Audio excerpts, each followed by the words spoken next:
Assalamualaikum warahmatullahi wabarakatuh. Introduce myself. My name is Komangwenin Saputra. NPM 2241165, kelas manajemen 22C. Di video ini saya sedikit menjelaskan materi tentang teknik sampling. Next, kita langsung ke videonya. Pengertian teknik sampling. Teknik sampling disebut juga dengan teknik pengambilan sampel penelitian. Sampel dalam hal ini merupakan bagian dari populasi di dalam penelitian. Sebagai penjelasan, populasi merupakan seluruh objek yang dijadikan sasaran dalam penelitian, sedangkan sampel adalah sebagian populasi yang bisa mewakili. Teknik sampling itu sendiri berbagai dua jenis. Yang pertama, sampel acak atau random sampling, atau disebut juga dengan probability sampling, serta sampel non acak atau non random sampling yang disebut juga dengan non probability sampling. Next, tujuan teknik pengambilan sampel. Teknik pengambilan sampel memiliki tujuan antara lain: yang pertama, mendapatkan data yang relevan dengan penelitian; yang kedua, memberikan informasi yang terkait dengan populasi; yang ketiga, dijadikan acuan untuk mengambil keputusan saran dan keputusan setelah penelitian dilakukan. Next, macam-macam teknik pengambilan sampel itu ada dua. Yang pertama, probability sampling dan non probability sampling. Next, probability sampling. Probability sampling adalah metode pengambilan sampel dengan mengasumsikan seluruh sampel memiliki kesepakatan yang setara untuk menjadikan sebuah objek penelitian.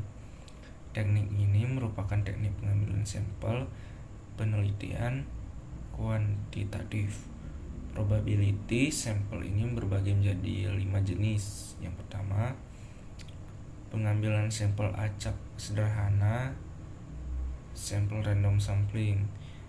Tidak pengambilan sampel acak sederhana ini merupakan teknik yang dilakukan dengan cara menjelaskan bahwa semua anggota populasi memiliki kesempatan yang sama untuk jadikan sampel penelitian.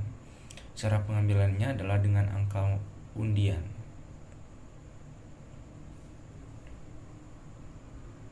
Yang kedua, pengambilan sampel acak sistematis atau dengan systematic random sampling.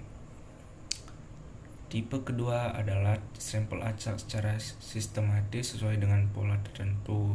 Umumnya pola yang digunakan teknik ini adalah dengan mengambil interval atau kelipatan dari jumlah populasi dengan jumlah sampel yang akan dipilih. Yang ketiga, pengambilan sampel acak bersetara stratified random sampling. Teknik pengambilan sampel jenis ini dilakukan dengan cara pengelompokan anggota populasi sesuai dengan tingkatan tertentu, yakni tinggi, sedang, dan rendah.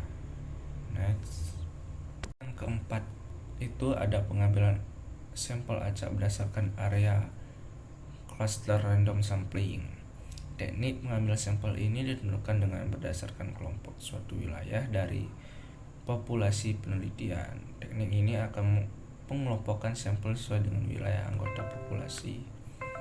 Atau tujuan penggunaan teknik ini adalah untuk mencari tahu berbeda antara ada di dalam wilayah tertentu. Contoh teknik pengambilan sampel sejenis ini adalah ketika ada populasi penelitian yang akan mencari tahu tingkat partisipasi memiliki umum yang di Jawa Tengah. Dari situ sampel yang akan digunakan adalah beberapa wilayah di Jawa Tengah. Area sampling. Yang kelima, multi-stage sampling. Teknik multi-stage sampling adalah penggabungan antara beberapa metode sampling secara bersama dengan tujuan supaya efektif dan efisien. Jadi ada dua teknik sampling yang digunakan. Ada beberapa langkah yang dapat dilakukan untuk penerapan teknik sampling, yaitu menetapkan populasi dan tingkatan, menghitung besarnya sampel, mengambil secara acak unsur yang ada di tiap tingkatan, dan kemudian mengambil sampel secara acak lagi sesuai besaran sampel di tingkatan akhir. Next. Non-probability sampling. Non-probability sampling adalah lawan dari probability sampling. Jadi pengambilan sampel dilakukan dengan tidak secara acak. Maksudnya adalah pengambilan sampel tidak memberikan kesempatan yang sama kepada setiap sampel yang dipilih. Teknik ini biasanya dipilih ketika populasi belum atau tidak dapat ditentukan secara pasti. Teknik ini berbagi menjadi 6 jenis. 1. Purposive sampling. Purposive sampling adalah penentuan sampel berdasarkan kriteria yang telah ditetapkan oleh peneliti. Penetapan itu dilakukan secara dengan pertimbangan yang dinilai dapat mewakili populasi.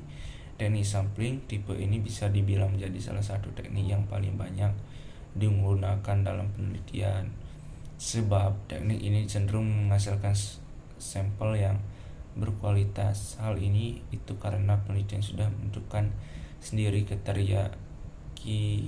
kriteria yang menurutnya akan presentasikan populasi. Yang kedua, snowball sampling. Snowball sampling juga dikenal dengan teknik bola salju. Teknik pengambilan sampel ini dilakukan dengan cara wawancara kepada sampel pertama untuk mengambil sampel berikutnya, dan secara keseluruhan menerus hingga kebutuhan sampel dapat terpenuhi, seperti bola salju yang akan terus membesar juga melindungi dari atas ke bawah.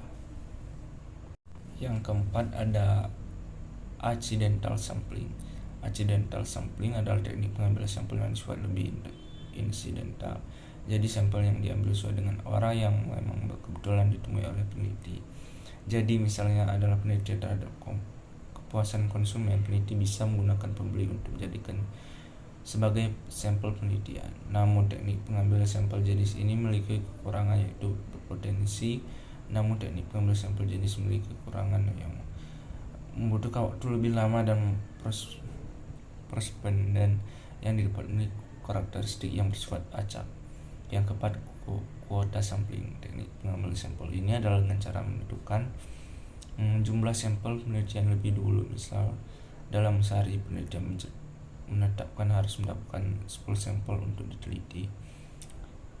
Kelebihan dari teknik ini adalah mengambilkan sampel yang bersifat lebih praktis karena sampelnya sudah diketahui. Sedangkan kekurangannya adalah bias dalam penelitian cenderung tinggi. Kelima, teknik sampel jauh. Teknik pengambil sampel jauh yang menggunakan seluruh populasi sebagai sampel. Teknik ini gunakan peneliti populasi yang akan diteliti kurang dari 30 orang. Yang keenam, sampling sistematis atau sistematis sampling. Teknik sampling sistematis dilakukan dengan cara yang sistematis, yaitu misalnya dengan pemberian nomor terhadap populasi yang akan diteliti. Misalnya kita ingin meneliti 20 siswa, maka sampel-sampel itu akan diurutkan dari 1 hingga 20. Sekian dari video presentasi saya. Bila ada kata salah maupun kurang berkenan, saya mohon maaf. Saya akhiri. Wassalamualaikum warahmatullahi wabarakatuh.